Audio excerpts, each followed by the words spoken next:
साल 1187 यरूशलेम की ऊंची दीवारों के बाहर एक विशाल फौज खड़ी थी। अंदर शहर के लोग डर से कांप रहे थे और उनकी आंखों में खौफ साफ दिखाई दे रहा था, क्योंकि उन्हें याद था 88 साल पहले जब क्रूसेडर्स ने इस शहर को फतह किया था तो उन्होंने 70,000 से ज्यादा मुसलमानों का कत्ल कर दिया था। गलियों में खून बह रहा था, मस्जिदें लाशों से भर गई थी। इतिहास के पन्नों में वो दिन सबसे खौफनाक दिनों में से एक माना जाता है। इसलिए जब आज मुसलमानों की फौज शहर के बाहर खड़ी थी तो लोगों को लग रहा था कि अब वही बदला लिया जाएगा। लेकिन जब शहर फतेह हुआ तो दुनिया ने ऐसा मंजर देखा जिसे इतिहास आज भी इंसानियत की सबसे बड़ी मिसाल कहता है, क्योंकि उस फौज का सरदार कोई आम बादशाह नहीं था।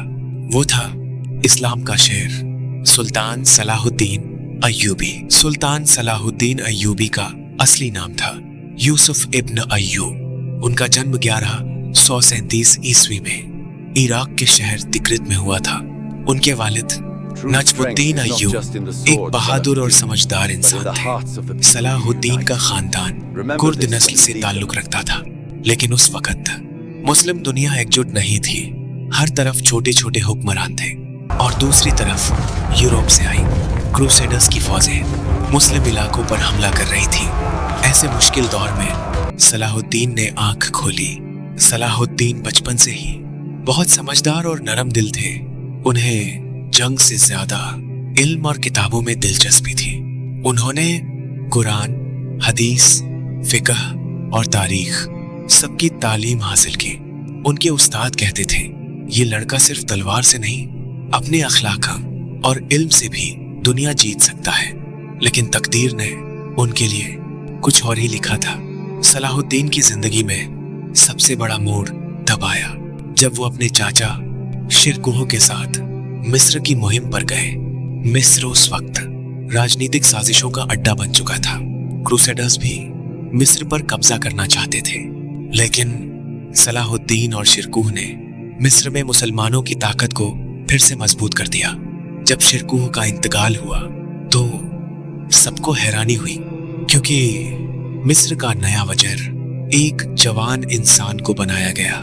वो जवान था सलाहुद्दीन अय्यूबी। सलाहुद्दीन ने मिस्र की हुकूमत संभालते ही सबसे पहले नाइंसाफी और भ्रष्टाचार को खत्म करना शुरू किया। उन्होंने गरीबों की मदद की, मदरसों और मस्जिदों की तामीर करवाई और फौज को मजबूत बनाया। लेकिन उनके दिल में एक ही ख्वाब था, यरूशलेम को आजाद कराना, क्योंकि वो शहर सिर्फ एक शहर नहीं था बल्कि मुसलमानों के लिए एक मुकद्दस अमानत था, मुस्लिम दुनिया को एक करना। सलाहुद्दीन जानते थे कि जब तक मुसलमान आपस में बंटे रहेंगे तब तक क्रूसेडर्स को हराना मुश्किल होगा। इसलिए उन्होंने सालों तक मेहनत की ताकि मुस्लिम इलाकों को एक झंडे के नीचे लाया जा सके। धीरे धीरे मिस्र, सीरिया और कई इलाके उनकी हुकूमत में आ गए। अब वो वक्त करीब था जब यरूशलेम की तरफ कूच किया जाएगा। हत्तीन की जंग साल 1187 में एक ऐतिहासिक जंग हुई। इस जंग को इतिहास में जंग ए हत्तीन कहा जाता है। सलाहुद्दीन की फौज और क्रूसेडर्स की फौज आमने सामने थी। गर्मी इतनी थी कि रेगिस्तान की रेत भी जल रही थी, लेकिन सलाहुद्दीन ने ऐसी रणनीति अपनाई कि दुश्मन की फौज प्यास और थकान से टूट गई। आखिरकार क्रूसेडर्स की फौज को भारी शिकस्त हुई। ये जीत यरूशलेम की आजादी की पहली सीढ़ी थी। यरूशलेम की फतह। कुछ महीनों बाद सलाहुद्दीन की फौज यरूशलेम के दरवाजों तक पहुंच गई। शहर के अंदर खौफ और अफरा तफरी थी। लोग सोच रहे थे कि अब वही कत्लेआम होगा जो 88 साल पहले हुआ था। लेकिन जब शहर ने सरेंडर किया तो सलाहुद्दीन ने ऐलान किया, आज कोई बेगुनाह नहीं मारा जाएगा। उन्होंने ईसाइयों और यहूदियों को पूरी अमान दी। जो लोग जाना चाहते थे उन्हें सुरक्षित जाने दिया गया। ये मंजर देखकर दुनिया हैरान रह गई, क्योंकि इतिहास में जंग जीतने के बाद ऐसी रहमत कम ही देखने को मिलती है। दुश्मनों की नजर में सलाहुद्दीन की शख्सियत इतनी बड़ी थी कि उनके दुश्मन भी उनकी इज्जत करते थे। इंग्लैंड के मशहूर राजा रिचर्ड द लायन हार्ट, जो उनके खिलाफ जंग लड़ रहे थे, वो भी कहते थे अगर दुनिया में कोई असली बादशाह है तो वो सलाहुद्दीन है।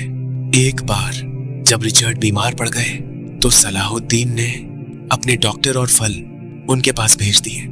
ये था सलाहुद्दीन का अखलाक। आखिरी दिन इतनी बड़ी सल्तनत के बावजूद सलाहुद्दीन की जिंदगी बहुत सादा थी। उन्होंने कभी दौलत जमा नहीं की। जब 1193 में उनका इंतकाल हुआ तो उनके पास इतना पैसा भी नहीं था कि उनका जनाजा शाही अंदाज में उठाया जा सके। कहा जाता है कि उनकी पूरी दौलत सिर्फ कुछ सिक्कों के बराबर थी, लेकिन उनकी असली दौलत उनका इंसाफ, बहादुरी और इंसानियत थी। खत्म होने से पहले आज भी जब इतिहास के पन्ने पलटे जाते हैं तो एक नाम सबसे ज्यादा रोशनी की तरह चमकता है। वो नाम है सुल्तान सलाहुद्दीन अय्यूबी। एक ऐसा सुल्तान जिसने सिर्फ जंग नहीं जीती बल्कि इंसानियत के दिल भी जीत लिए।